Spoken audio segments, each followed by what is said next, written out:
thank you everybody, first of all, for joining this conversation. I think this is an extremely important time for Belarus and post-Soviet region as well, not just for Belarus. So in this conversation, I will introduce myself first. So I'm Sergei Biareishyk, and I'm currently a visiting assistant professor here in the German department, but I also teach in comparative literature and in the Slavics department as well.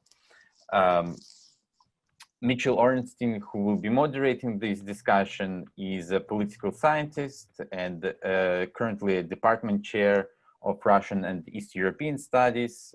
He has published several award-winning books on the region. You, of course, can find all of that online. And joining us from Minsk, and I'm very delighted to have her here, Olga Shparaga, who is currently a lecturer at European College of Liberal Arts in Belarus. She is a philosopher and studied philosophy in Belarus and Germany. She has taught in YHU in Minsk and Vilnius, and has numerous writings that are pertinent to us. One thing that I should know, as far as I understand, and Olga, correct me if I'm wrong, you are currently one of the members of the Coordination Council, a new council formed by opposition forces for the peaceful transition of power and the formation of new society. It's Welcome. correct. Okay. Okay. So I have a question just listed up there if you want to read it off. Yes, so the first question that Mitchell is posing: these protests in Belarus have been unprecedented and dynamic. After nearly 1 month, and to highlight, the presidential election took place on August 9th, after which the protests began. After nearly 1 month, do they have momentum? How are they being reshaped in recent days? Perhaps I can start answering this question by saying absolutely they have momentum and they will not be losing momentum. Because the first days of the election were followed by a great amount of police terror. They tortured people, they arrested over 7,000 people, and several people have died. None of these people have been brought to any responsibility. Police presence in Belarus has resumed in recent weeks, and the rebuke from the population has remained persistent in actions of solidarity and heterogeneous forms of protest, very dispersed forms of protest. Massive protests on Sundays, women's marches on Saturdays, and daily localized protests. Olga, do you have something to add to this? About reshaping of protests. We have still this energy of our society, and we have still different forms of protest. And during the week, we have, so to say, small form of protest at the university this week. As example, big example. And on weekend we have great protests, not only in Minsk but in other cities as well. And we have the same amount of people. We don't have losing, потерять people. And I think that people are very strong and have idea that maybe we will have a long way. Nobody knows what we will have, how long. But people are very, very strong. Have not ideas, have will to fight for long time. Yes, perhaps one thing that I should highlight on the nature of the protests. They have, so first of all, Lukashenko declared the election results as 80% for him, it is obviously falsified, and with certainty, I think with cautious certainty, we can say that the registered opposition candidate, Svetlana Tikhanovskaya, won the majority of the vote, and everybody understands that. And so as a result, there was an insistence on peaceful protests. So there has not been an attempt to take over power by force. And given this nature of the protests, it seems that the struggle will be prolonged. And again and again, there is absolute insistence on peaceful protests. And yes, for 3 weeks now, we have historic masses of people coming out on Sundays, unprecedented in Belarusian history. Absolutely. And the numbers have not decreased throughout 3 weeks now.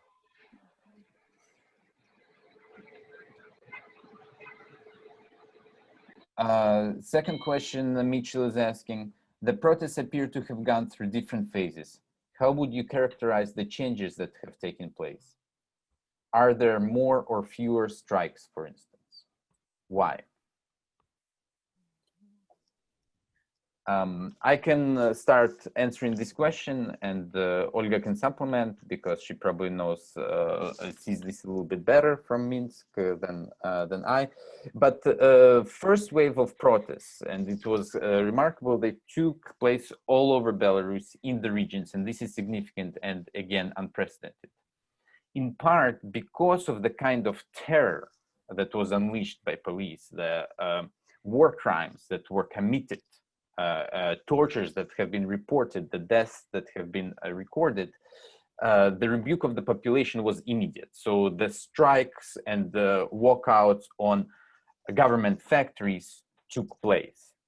Since then, due to the particular labor laws in Belarus, the official organization of strikes are difficult to take. As a result, there has been a persistence of protest. But as a result, the police forces, instead of just arresting great masses of population, have been targeting activists, targeting and jailing, for example, the leaders of newly emerging strike committees in factories, or the leaders of the coordinating council, two of whom who are in the leadership committee are currently in jail. Yes, so the changes have taken place, I think, through this shifting dynamic between the police presence and the rebuke of population. Kind of the greater the police pressure, the more solidarity actions and dispersed solidarity actions are taking place. And one of them should be highlighted, and I hope Olga can speak more to this, is the actions of solidarity spearheaded by women, specifically, that helped to halt the terror after the first 3 days after the election. So I think those were the two major actors that have persisted, namely workers who have traditionally supported Lukashenko on the one hand, and women's actions of solidarity, which have been massive, persistent, and creative. I would say that from the beginning, we had different groups of protest, and there is, for the first time, that so many groups are at the protests. There are elderly people, for example, not only young people, not only from Minsk, but from very small cities, villages as well, and strikes. Yeah, it was a point that strikes are very important, of course. But then, as Sergei said, there is problem with leaders. They are in prison at the moment. And on the other hand, we see that we knew this information, that the collectives at factories are very different, difficult. There are younger generation, they are more protest with protest energy, and the elderly generation people are they have fears, and they don't have vision about future of Belarus, and they don't have enough empowerment to have solidarity to change something. And at the moment we have Italian strikes at some factories. This information is not so, people say about this type of strikes. It's not so open, this information, but I hear that at many factories and worker collectives, we have such a form of Italian strikes now at the moment. Yes, perhaps one thing with this respect to highlight is the structural dependence of workers in government factories on the government itself. In 1999, they have introduced a so-called contract system, which basically means that people can be fired on, they're working first of all on short contracts and can be fired without compensation and without protection, on the one hand. On the other hand, for example, many workers in Minsk live in subsidized housing. They live kind of in dorms, and they are completely dependent on that. Not to mention that their salaries put them in quite a precarious state as it is. Mitchell has a question. Sergei, in a published interview, you say that the protests are not nationalist, but this event seems like the birth of a national movement with high visibility of white, red, white flag. Can you please elaborate? Yes, I have, in what I have written, I have insisted again and again that these protests are not nationalist, especially compared to the past opposition in Belarus.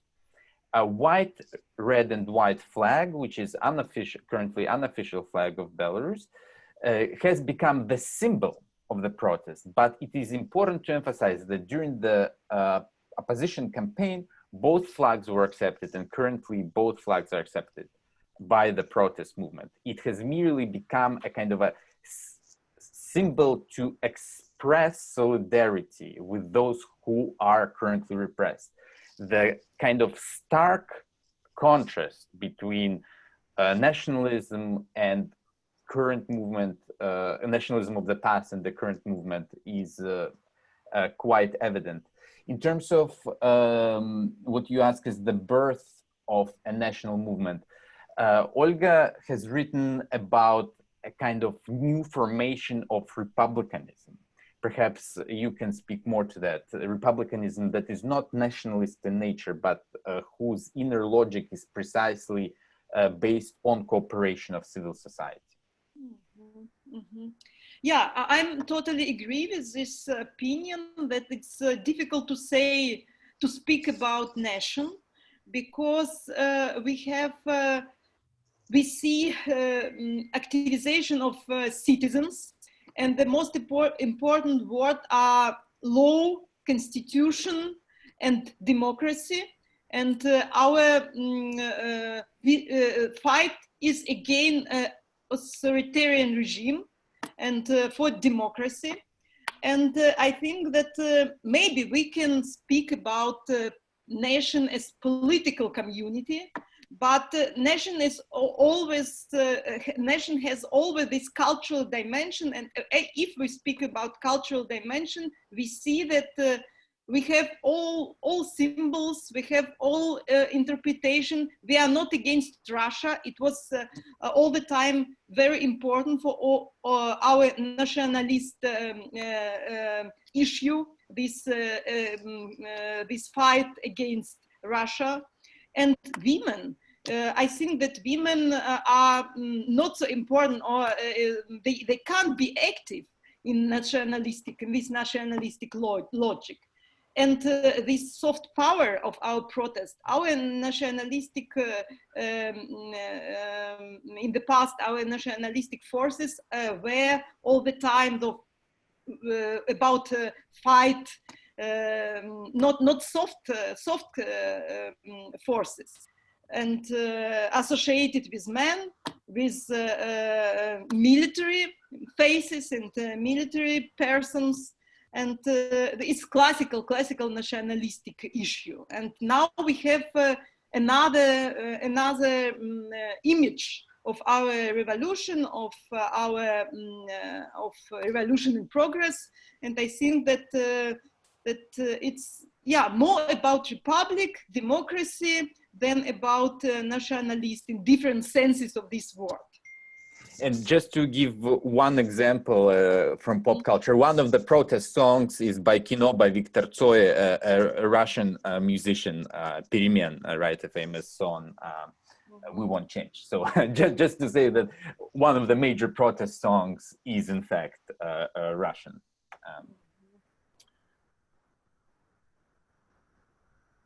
So another question from Mitchell, and we will also get to the questions from the audience. Thank you for posing them. I will try to get to everything in time. So Mitchell asks, is it fair to say that you see the right white, red, white flag now representing republicanism or political community? How does that differ from its previous symbolism? Could this be a broadening of the nationalist movement meaning of the flag? Olga, perhaps you can speak better to this question. About flag. Yeah, I would say that this white, red, white flag is in opposition to official flag and to this official apparatus of force of apparatus on the official of Lukashenko and regime of Lukashenko.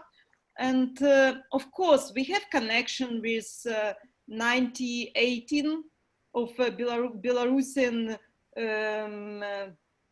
folk republic. But people don't think about this at the moment. It's about solidarity. It's about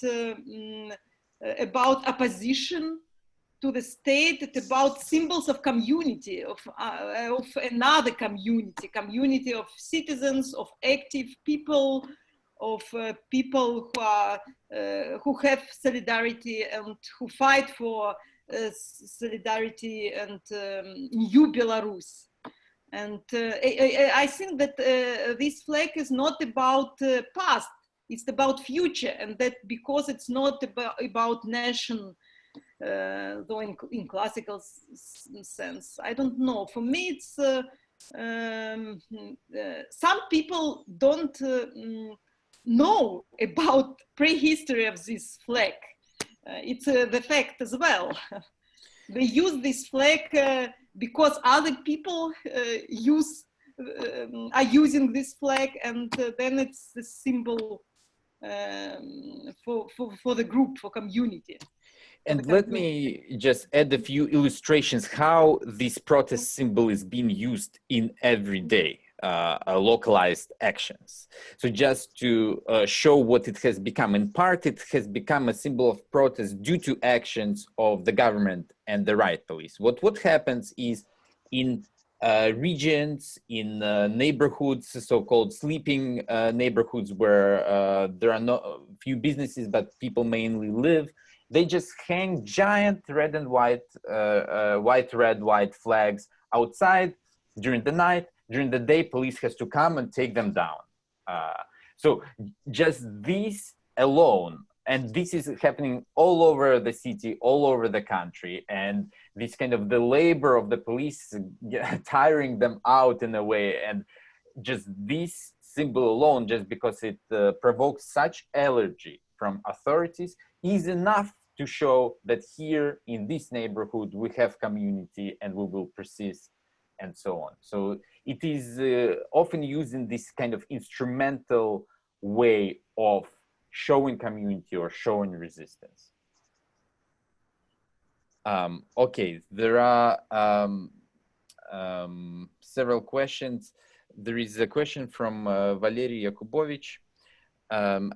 What is the evidence that Tikhanovskaya won the election? And I said in my introduction that we can assume that she has won the election. And I think this is a question that I can use to illustrate the kind of innovative strategies from the civil community. For example, before the election, they created a platform called Golos, Voice in English. And what they demanded, or what they called the populace to do, is to take pictures of their ballots and send them to this platform, so that there would be kind of a second system of accounting of votes. In the polling stations where the results have been posted, something like 80% for Lukashenko, due to this polling, this kind of online polling, of official ballots, there is absolute evidence, not just fabrication, but that Tikhanovskaya has won significantly. There have been some exit polls, independent exit polls, although one must add that in terms of sociological studies, this has been quite weak. But there is this kind of evidence. Some polling stations have posted correct results, so to speak, non-falsified results, and they were overwhelmingly over 50% for Tikhanovskaya. And then there are also these kind of mini actions that are taking place in smaller cities. For example, I will recall one scene from Soligorsk, where the workers walked to the directors of the factories and demanded, why are these results here? So this is practice of direct democracy. And then they said, okay, raise your hand who voted for Lukashenko. And the elite and the directors raise their hand. And then the workers say, who voted for Tikhanovskaya in our polling station? And everybody else raises their hands. So of course we do not have verified results, and we probably will never have them. But we can certainly declare that this election is illegitimate, and I think we can continue with the assumption that Tikhanovskaya won more than 50%. Olga, do you have something to add to this? No, I think it's a lot of forms to say that Tikhanovskaya has more voices, and I'm agreeing. Continuing our discussion, Alex Biryukov asks, if I hear this right, the protests are in effect a civil disobedience against unfair regime actions and not a revolution in a traditional sense. That depends on what you mean by revolution in a traditional sense. I would say, and I would argue, I would make a strong argument that this is a revolution, because what is happening right now, and one must admit it, that there is an illegitimate regime that is holding power by repressive apparatus. Usually that is called junta. So police, and you know, Belarus has amassed massive and loyal police force, especially riot police force to Lukashenko, and this is how the power is being held. So in that sense, insofar as what is demanded is, there are three main demands around which that people coalesce, namely new elections and the removal of Lukashenko, freeing of political prisoners, and the third one is holding those responsible for tortures and crimes against humanity to justice. So I think, Olga, I'm not sure if you will agree with me in this, I think we can call this a revolution and not civil disobedience, because civil disobedience demands something from the powers that be to change their behavior, whereas this movement demands the removal of the illegitimate regime. Yeah, we can think about revolution in the sense of Hannah Arendt, and Hannah Arendt idea is that revolution is about political sphere, about emerging of political sphere, and that we have this we have in Belarus, because before this revolution, people didn't have power to imagine, to have decision, to make decision in political sphere, and now people are fighting for this political sphere, to be citizens and to make decision in political sphere. And in this sense, it's about revolution. And for me, it's about revolution in this French,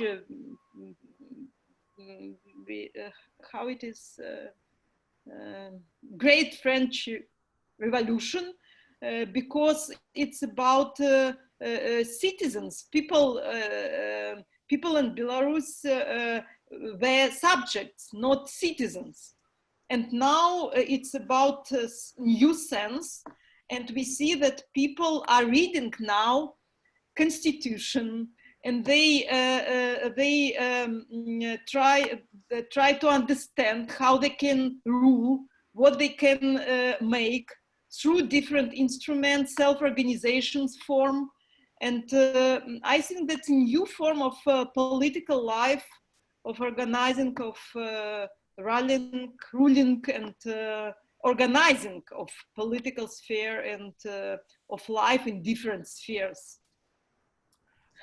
Olga, I wanted to ask you here to continue on this note. So you yourself has joined the so-called Coordination Council for the Peaceful Transition of Power. What kind of activities are taking? First of all, can you tell us, or perhaps I can say a few words, what Coordination Council initially was and what it has become? And I would like to ask you what kind of activities and networks are emerging in this Coordination Council, and what you in particular are doing there. So first of all, to introduce what Coordination Council is, so after maybe a week or two of protests, the opposition forces, so Svetlana Tikhanovskaya, who was forced to leave Belarus to Lithuania, she called for formation of Coordination Council among those who have remained in Belarus. There were 5 leaders who were initially chosen to represent the opinions of the council. One of them is Tikhanovskaya consultant. The second one is Maria Kolesnikova, who has been a major actor and the chief campaign of one of the jailed candidates. Svetlana Alexievich is the third one, the Nobel winner for literature just a few years ago. Latushka, former minister, of course, and Sergei yes, thank you, who is head of the striking committee of Minsk Tractor Works. So, but this Coordination Council has been growing in number, and after the initial arrest of 2 of these leading groups, after the initial pressure on the activists within this council, which was in fact by Lukashenko considered criminal, treasonous, in fact, speaking of the dynamics, whether this is a revolution or not, they have called for the expansion of this council to include more and more actors from the civil society. So can you speak more to this, Olga? Yeah, we have this concept about 3 or 4 weeks, and the idea was to propose instruments to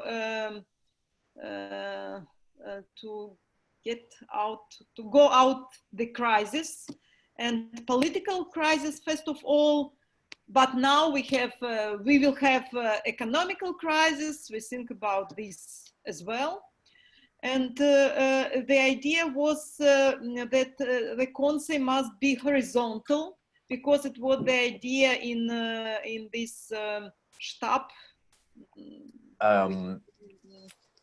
campaign or of these three women, Kolesnikova, Tsepkala, and Tikhanovskaya.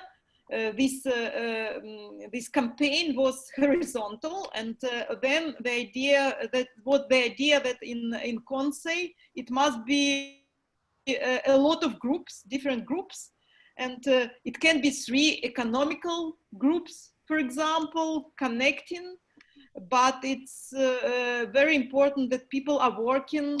If some people are present, for example, or have problems, then other people can work further. And I'm at the women group, and we have ideas, first idea to collect histories of women who were tortured. And the other idea is about different interests and problems of women. I can say that in Belarus we see women at the moment as one group, but it's not right.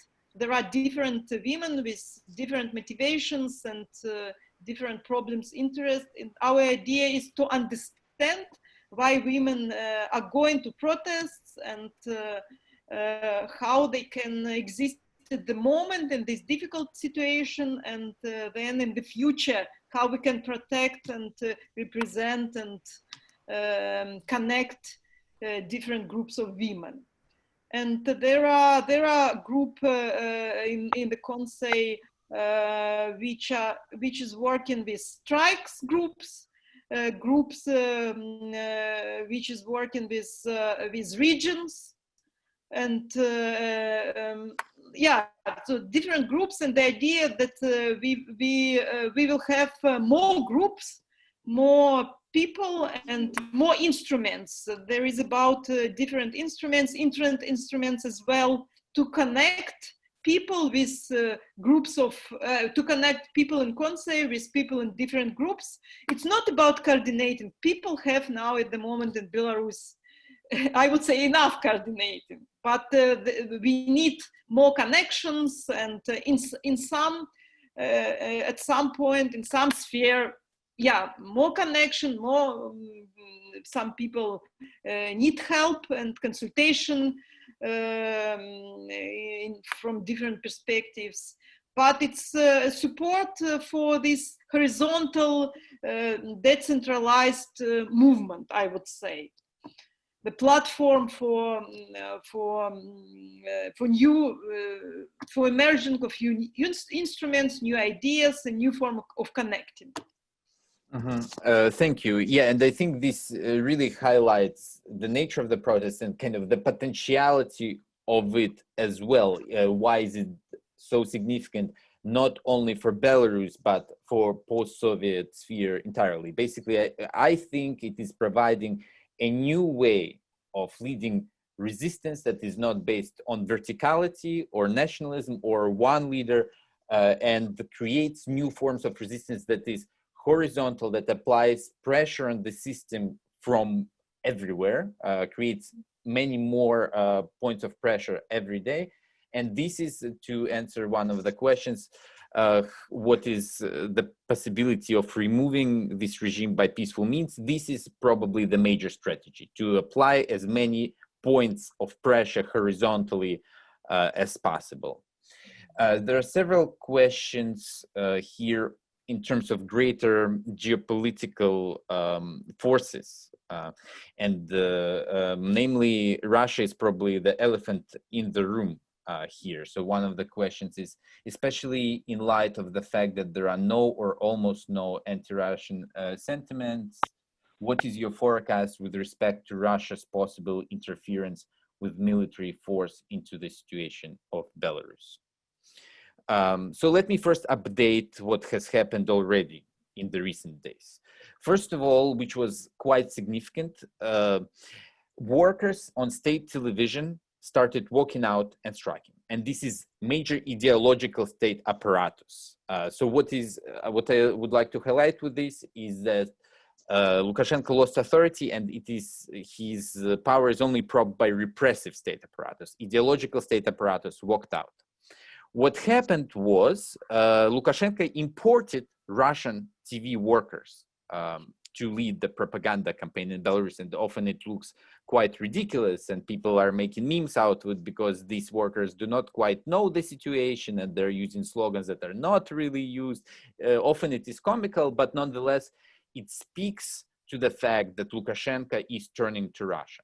Whereas before the campaign, Lukashenko was quite antagonistic towards Russia. He, in fact, kind of staged this strange maneuver where he caught some Russian spies on the border and he tried to turn nationalist kind of patriotic feeling towards himself through the anti-Russian sentiment. Now he's clearly turning into Russia, and for Putin and Russia to accept him after this anti-Russian sentiment, he must be promising a lot. Yesterday, Russian officials visited Belarus, and it is clear, at least according to my assessment, that Lukashenko is pretty much promising them the sovereignty of Belarus, or there are many indicators of that. To the question is Russia's interference with military force in the situation possible? Yes, of course it's possible, but I would like to highlight one aspect, that there has been absolutely hegemonic view among the protests that we want neither Russia nor West to interfere. We want neither this nor that. And I think because of that, this kind of military interference will not be tolerated. I think it would be disastrous, in fact. So, and this is useful because a lot of people draw the connection to Ukrainian Maidan.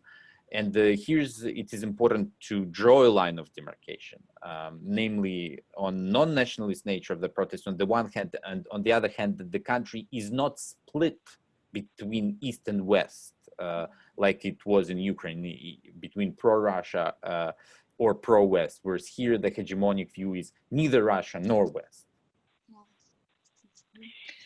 Sorry, Sergey, I wanted to let you know, sorry, Olga, maybe you should go ahead and say something about that. But I wanted to let you know I sorted out, I think, the audio problem I was having by just calling in on my cell phone.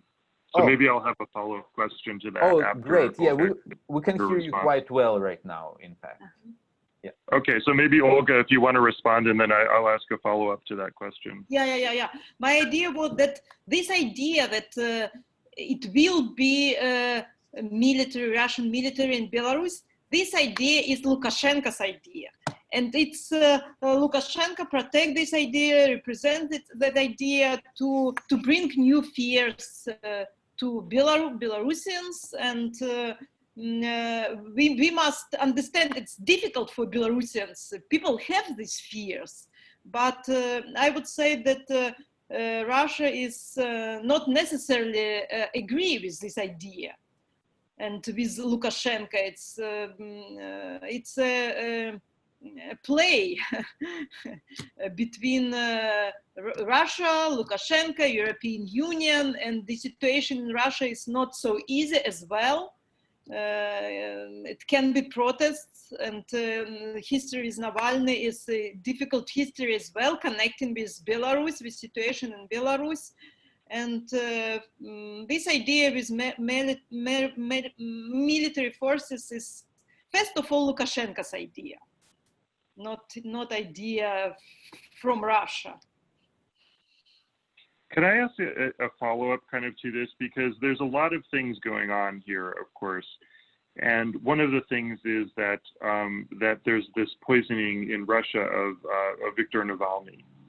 And this Viktor Navalny poisoning... Alexei Navalny. Alexei Navalny. This Alexei Navalny poisoning is very, is kind of interesting timing, right? It happened just after the events in Belarus. It also happened in regard to other protests that are going on in the east of Russia. So I want to ask about the timing. And then, of course, today or yesterday, I suppose, in the papers, Lukashenko sort of is connecting these things, sort of getting on the Russian side of the story of the Navalny poisoning. Sort of saying that he made a statement that that Belarus has tapes showing that Germany was behind this poisoning, or it's a fake news or something like that. So I wanted to ask you your opinion about this. You know, was the timing of this in any way connected, do you think, with the protests in Belarus? Was it a signal from the Putin regime that it simply will not tolerate protest wherever it arises? Or is it just thoroughly disconnected? You know, and maybe another way to think about it is, does it have any impact on how people are thinking in Belarus about the Russian perspective and the Russian position that we just discussed? If I can start, Yeah. in my personal, maybe not so informed opinion, of course it is connected. So what is important to keep in mind that there are regional elections in Russia that are coming up. Navalny is certainly one of the leaders, but actually the forms of organization in Russia, like in Khabarovsk, for example, have been somewhat similar. They have been activating those so-called smart voting. So voting strategically, they have been activating civil society. And yes, certainly, I think for these networks that are forming in Russia, the situation in Belarus is of great interest. It is a question whether lack of leaders in Belarus is a precondition of the massive mobilization, or if it would be even greater, the success will be even greater with a strong leader. I think it is the former and not the latter. But in case of Navalny, of course, Navalny has been a head that can mobilize these kind of horizontal networks in the regional elections in Russia. So I think this is absolutely a response to this situation. Olga, do you have something to add to this? You maybe know this better than I. I don't know. It's I see in the same way this connection, and Lukashenko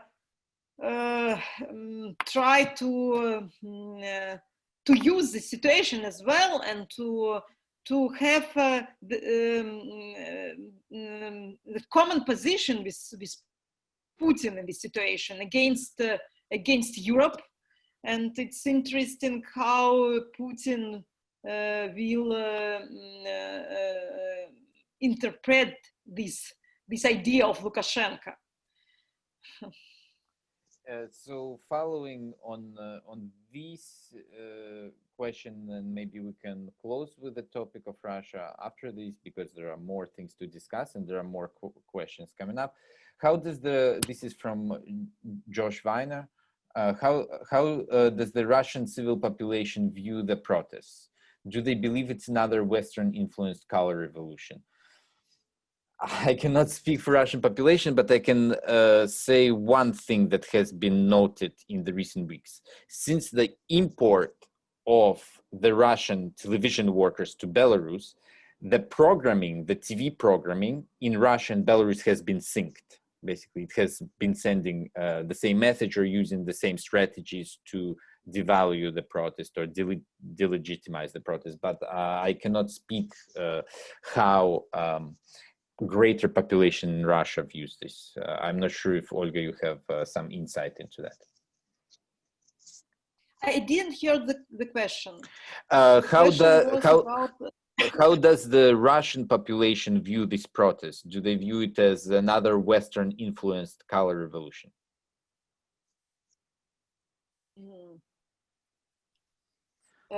It was some, I think that it was some research last week, and in this research the opinion was that a lot of people in Russia think that it's about influence of Europe, that it's nationalistic revolution, and I heard about this research in an interview. Didn't see this research. There is a question, interesting question from Kevin Platt. Kevin, perhaps you can, because it is a complex question, can you perhaps unmute and ask it yourself? Sure. Can you hear me okay? I'm using different earphones than usual. Yeah, we hear you great. Okay, great. And sorry about the background. It's just from my recent teaching. I didn't think to take it down. But I guess it's appropriate. It's always appropriate. The question is really about this very peculiar situation that we find ourselves in which a small minority has the reins of a repressive police state apparatus, and yet the police, the army, the representatives of the state must be aware of the fact that they are a minority, and that B, that they are completely delegitimized, discredited. In a normal, I think, political situation, one would expect defections from the police, from the army to the side of the protesters. One thinks back to, for instance, the 1991 putsch in Russia, right? Where like basically we have putschists, completely discredited old men, and an army which refuses to actually follow through on the repressive measures that they design. But that is not happening in Belarus. Can the panel speak to the psychology of the police, of the representatives of the state? What is giving them the sense that they can hold on to power? Do they expect the rest of the population to just forget about this and go back to work? How do we understand their seeming determination to just sit with their tanks and their guns and their weapons and their truncheons and wait it out? Yeah, there's a difficult question. And I would say it's a philosophical sense and connecting with violence. And I suppose that these people, Lukashenko and people around Lukashenko, are people who represent this violence, and violence is in core of this, I don't know, поведение. Behavior or perception of the world even. Yeah, and I suppose that it's impossible for this crisis of people to exist on other way. It's about this style of existence. Kevin, yeah. I just wanted to say that I wonder if we could think about it as a symptom of a peculiar negative symptom of a post-ideological age, right? In a normal era, these people would feel like they owe something to the concept of political legitimacy. Yet it's possible, I think, in a uniquely peculiar way in our historical moment to believe that there is no such thing as legitimacy, to convince yourself that the protesters are deluded or that there is no nation, or the only thing which justifies power is its exercise. I don't know, that's just an idea, a hypothesis. It's an interesting point, but if I may speak to a few economic conditions and what exactly these police forces are. There have been defections, absolutely, from regular police, and regular police has not been as brutal, for example. There is a particular unit of riot police called OMON, and there are about, if I'm not incorrect, there are 1,500 of them or so. And these people have a special training. And they walk in now in balaclavas. They don't have any identification signs, and they are the ones who unleashed this terror.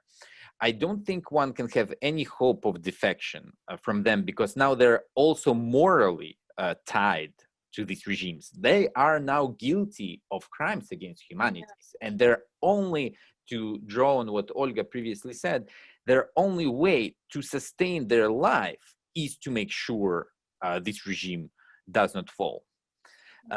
They are further connected. Why did they, maybe one can ask, why did they even unleash this initial wave of terror? I mean, first of all, they have been trained to do this for many years. Their sole purpose of existence is August 9th, and they have been preparing for it for years, for that particular day.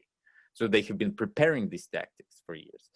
And the last point, as a kind of historical materialist point, if you will, they are economically dependent on the government. They have certain subsidies, they have certain privileges, but they also have certain connections. They owe money to the government very often. They live in subsidized buildings. and so on and so forth. That said, I take your point in terms of kind of belief in power as the sole, or force rather than power, I would say, as the sole legitimizing mode of politics. Perhaps this is one of the ideological weapons that was used with them.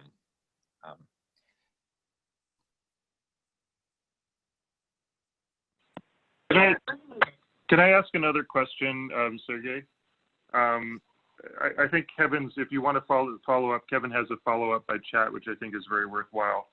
But if you want to change topic a little bit, I'd be interested to hear more about what you talk about a little bit in your article, your interview, about the role of the international left. It seems like a lot of communist and sort of far left groups, you know, in the West and elsewhere, have been broadly supportive of Lukashenko and Russian actions here rather than the protests. And I think you sort of refer to that a bit in your article, that you haven't seen a lot of trade union support for these protests, the strikes in Belarus coming out of other countries. What's going on the left? I mean, why does the left still appear to follow the Russian line, even though the Russian line is not really kind of leftist anymore in any important way, it seems to me? I will try to answer this with both yes and no, and I will try to elucidate the conditions of this. And I would like to follow up with the questions to Olga, who perhaps can speak better to kind of potentialities of solidarity between Western left forces.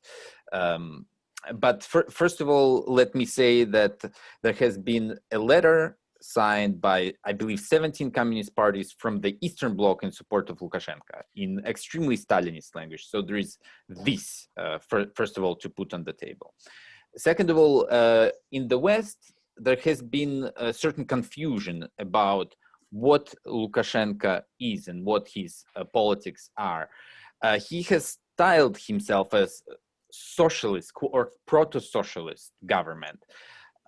This is, of course, not the case, but this nonetheless creates this kind of illusion that, maybe he's on the right side of history after all against this nationalists or whatever. But let me kind of elucidate why that is not the case. One thing we have already mentioned is the contract system that he has introduced. And this means that most workers live in absolute precarity. The labor laws are such that collective organization is nearly impossible. It is nearly impossible to organize a strike. For example, unions have little power to protect workers, and there are almost no independent unions. So the workers are treated not as something like a class or a subject, but rather as labor power for producing value. And this is exemplified in Lukashenko's attitude when workers walked out. He said, well, if you don't work, you're no longer a worker. We will substitute you with somebody else. If you don't want to work, don't work. So this is just kind of to show the kind of the attitude towards the working class from the government itself. Now, I think this misunderstanding, this lack of knowledge about the contract system in Belarus or the labor law in Belarus, on the one hand, broke the left solidarity. Broke left solidarity between Western left forces and Belarus. And on the other hand, it weakened left forces in Belarus because self-styling of Lukashenko as proto-socialist delegitimizes these kinds of ideas. Nonetheless, I hear from different organizations in the West the question, how can we express solidarity? How can we help? And this was, in fact, one of the questions in the chat. What kind of forms of solidarity or forms of help are needed? And perhaps, Olga, you can speak to this. And this is an important question I hear again and again, which would hopefully help to clarify the situation to the left forces about the nature of the protest, about the horizontal nature of this protest on the one hand, on the anti-labor policies of the government, and Third, what kind of need of solidarity is necessary to continue this horizontal mode of resistance? I would like to say about another point of our social-oriented state. One question are workers, and another question is welfare state. And what we have in Belarus, we have the erosion of welfare states, and elderly people, students, they have lost a lot of rights during Lukashenko era. And one of ideas of left thinking people in Belarus is about welfare state in Belarus for the future, and neoliberal ideas of privatization of educational system or здравоохранение, the medical system, healthcare system. Healthcare system, it's my fears, because we have these neoliberal ideas are still strong in Belarus, and I think that in this sense we need collaboration with leftist crisis, because we need ideas of our welfare state, of this horizontality on one hand, on this educational, healthcare, and other supporting of different groups of our society. This is idea of leftist thinkers and crisis, of course. These ideas about different groups, about society, not else as not differential societies. For our neoliberal, for people, for opposition who is thinking in this neoliberal logic, society is whole, and we need privatization and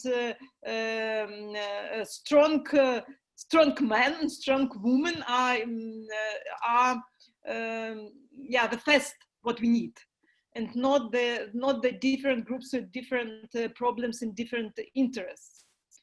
And solidarity, forms of solidarity. Yeah, it's very important to have this connection from different parts of the world, from Europe, USA, and other countries, and it's very important the recognition of our fighting of the situation in Belarus. I think that for me and for other people, it's empowerment, about empowerment. This recognition of revolution, of changes, discussion about future. I think that the discussion about different institution reforms are very important as well. Perhaps just one little comment to add to this. Thank you, Olga. Hopefully we can start making more and more connections in this respect. But one thing to point out, why has Lukashenko lost his support?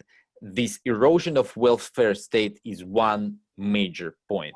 There are several extremely unpopular policies that he has introduced, so-called parasite tax, that taxed people who are unemployed, which kind of forced people to work under unsatisfactory conditions, or pension reform, which was also extremely unpopular. His response to COVID-19 pandemic, which also speaks to the role of welfare state as well. So this erosion of welfare state goes hand in hand with loss of support of Lukashenko, which leads me at least to believe that there is a potential of desire to precisely reinvent the welfare state, not on the basis, maybe not on the model of the West, which would be impossible currently in Belarus, or in the image of in Russia, where it is also eroding, but in a new way that Olga is describing. Okay, we have a few more questions if we have time. Mitchell, do we have time to go until 1:30 if we're willing? Okay, great. So there are a few questions. I'm sorry if I'm missing your questions. You can repost in chat because there's quite a bit. Ryan Hardy asks that in recent weeks, I've noticed a slight increased coverage of pro-Lukashenko counter protesters. How widespread have these counter protests been? What is the ideological drive behind these counter protests, and what are the demographics of those participating? I can perhaps start speaking about the history, how they emerged, these protests. So initially, Lukashenko, after the election, they completely disappeared and thought, okay, like in previous years, this will wane and the protest will disappear, we'll apply some pressure to them and so on. And then they didn't. And he realized, I think, that he lost authority and he needed to demonstrate this authority. So the initial pro-Lukashenko protests were people who were dependent on the government for employment. They were put in buses and trains and brought into Minsk almost by force. I would say that. From the then there are several protests in Minsk that I have seen very often. You see there men that are very well built, suggesting that perhaps they are the same men behind masks terrorizing people. And the demographics have been overwhelmingly elderly people, I would say. What is the ideological drive? I think it's at least in the rhetoric that they use, it is very paternalistic. Only this person can save us, namely Lukashenko. Only with this person will we not have civil war. People are afraid of civil war. So it is kind of negative solidarity, if you will, if I may use this term. But perhaps it is difficult for me to assess, and Olga can speak to it much better than I. Yeah, it's on one hand, it's I see this situation on the same way. On the other hand, I would say that there are some groups of these people, of course. There are people with fears, people who has dependency on the state, they have fears, they don't have vision about future because of lack of information. There are elderly people, and they don't use internet and don't have they don't compare Belarus with other countries, and some people are naive, I would say. I heard these speeches, and people said we don't have enough right, we have a lot of problems, but it's our situation. Belarus is such a country with such a president, and there are one group with such a naive dependency on state and this naive imagination, I would say. And other group is aggressive people from ideological sphere. There are these workers in this sphere, and they have different slogans, what they say. It can be about religion, it can be about Ukraine, that we don't want to have Ukraine in Belarus, and aggressivity. I would say that aggressivity is more important. And then people from military, I suppose that they bring people, some clones, I don't know, they pay some people. There are a few questions still remaining, but on this I also wanted to take an opportunity to pose a few questions to Olga. Sometimes it looks like this revolution has a female face, as some people have written. As we already mentioned, women's actions of solidarity after the terror was one of the deciding factors for police retreat. And now, last Saturday, Women's March has been quite incredible to watch. How do you, and obviously the opposition campaign was spearheaded by 3 women. I wanted to ask, how do you see these dynamics unfolding? And perhaps because our audience here is a US audience, how does it relate to feminism as we know it in the West? Because to me, it seems something particular and something different taking place there. Yeah, at the at the first March on 29, we had it wasn't only women march, it was a feminist as well. It was a feminist column. Yeah. Column this March, and I think it's very important because, of course, in this activization of women, there are different motivation, different groups, and only Maria Kolesnikova is identifying herself as feminist. Other women, this Stab no, this connection of women no. And it's very important that we have at the moment this feminist dimension. And in Belarus, we have a lot of feminist organization, LGBT organization as well. And I would say that feminists understand at the moment that in the future, this movement can be interpreted as women, and women had influence in the past, and now they must go home, so to say. And feminists understand this situation very well, and we discussed that we must protect our issue, and we must go to demonstration with feminist issue, feminist slogans, with feminist slogans, and this direction is important. And of course, this big context, that's this events which we had during the last 10 years are very important for Belarus. We have this opposition of conservative organization, and then organization which are working in the emancipation way. And now we, in the moment at this revolution, we don't have values. The most important is democracy, law, constitution. But of course, in the future, we will have all the differences and contradictions.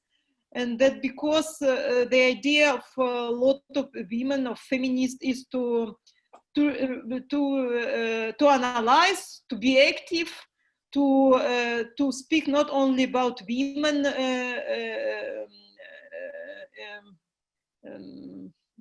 images, but feminist images as well of this revolution. Great. Perhaps the last question that I may ask to you, Olga, in particular, and then we can do the final wrap-up of questions.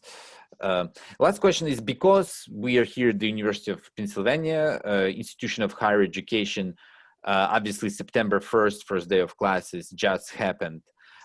Can you tell us what is happening at the universities right now? Protests. What we say this week was beginning at the 1st of September at schools and university, and we see a lot of protests, a lot of discussions, we see yet military at the universities, and I think that we will see on weekend the students on march, because students are not agree with the situation, and they don't want to to be like in the past, not active, not responsible for this situation, and they ask authority for responsibility. And I would like to highlight that there is riot police presence in the universities right now. They're arresting people in the universities, which is very significant because of the particular function that universities are supposed to assure, namely freedom to pursue knowledge and so on. And if you look historically, for example, a revolution in Greece or other student movements have been active in revolutions, the demand has always been police out of campuses. And I think we need to monitor this dynamic also carefully. So I think we can wrap up this discussion perhaps with the last open-ended question that several people asked. What are the prospects? What is the analysis of the situation for the future, if we may speculate a little bit? And what kind of influence does it have for the post-Soviet bloc? Of course, we can also refuse to answer this question if we don't want to, but perhaps this could be the final question on which we will wrap up this discussion. Yeah, I don't know, my friends and me, we have hopes, and we are, it's difficult for people to fight for the long time, of course, but the idea of a lot of people is that we don't want to go back because it's a change point in Belarus, and maybe we need more time and long way because this form of authoritarian structure, not only police, but we have in people in different institutions. Not all of these people are for changes. They have different motivation, but there is a system, and I think that people understand this situation, that 26 years of this regime, it's not so easy to destroy.